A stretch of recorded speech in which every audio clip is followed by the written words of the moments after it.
If you're an experienced Space Arena player like me, you know the ins and outs of almost every ship in the game, but a vast majority of you are unaware of how to use these ships and their endgame capabilities.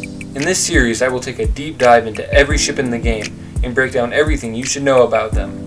I will start from the fighter class and work my way all the way up to the galactic carrier class. Let's dive in. The first class is obviously the fighter class. When you first start the game, you're given a light fighter and you're forced to fight the mighty training drone. Now, in the beginning, the light fighter may appear to be just a starter ship that you'll use a few times and then discard for a far superior ship. But in reality, this is one of the most useful ships in the entire game, even going as far as ruining entire game modes with how overpowered it is. First, this ship is great for clans. Since everyone has hundreds, if not thousands of light fighter blueprints, you can spam request them for activity points. This is great for new clans to boost their clan pass numbers, since they don't really have the credits and other resources needed to progress like most top clans do. The light fighter's other amazing use is its upgrades. They are the cheapest in the game by far, maxing out at 5,000 credits a pop.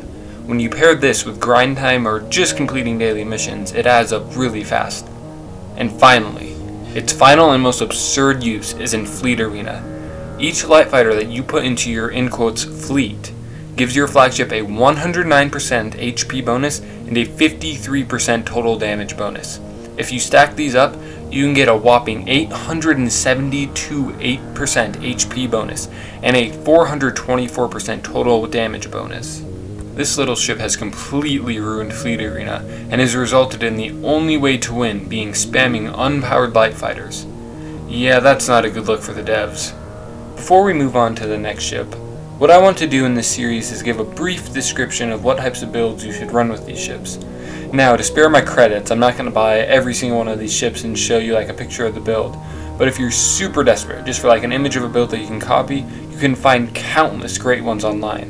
But remember, if you use other people's builds the entire time you're playing, you won't develop the skills or knowledge to build your own ships when the need arises, and believe me, it will.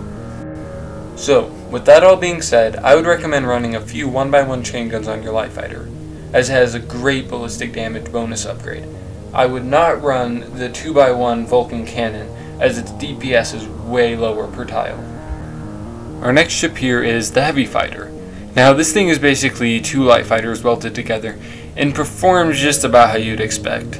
So if you maxed out your light fighter upgrades, this is the next best thing to farm ship upgrades. But besides that, there really isn't anything special about it. It does, however, have a very nice laser damage upgrade.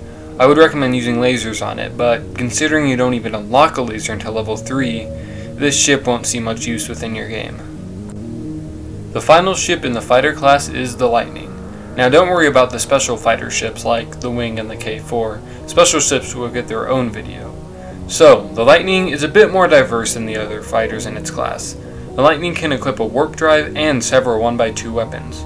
It doesn't have any notable ship upgrades, but I would recommend running a mix of 1x1 chain guns and rocket launchers on this build. You could throw on a shield if you like, but I wouldn't really recommend it that early on. Alright, this was the first video in a series I'm hoping to continue making. It's going to be pretty run-of-the-mill knowledge for most of you watching, but my hope is to get into more detailed and obscure information as we work our way all the way up to galactic carriers. But that's all I got for you today, and I'll see you in the next one.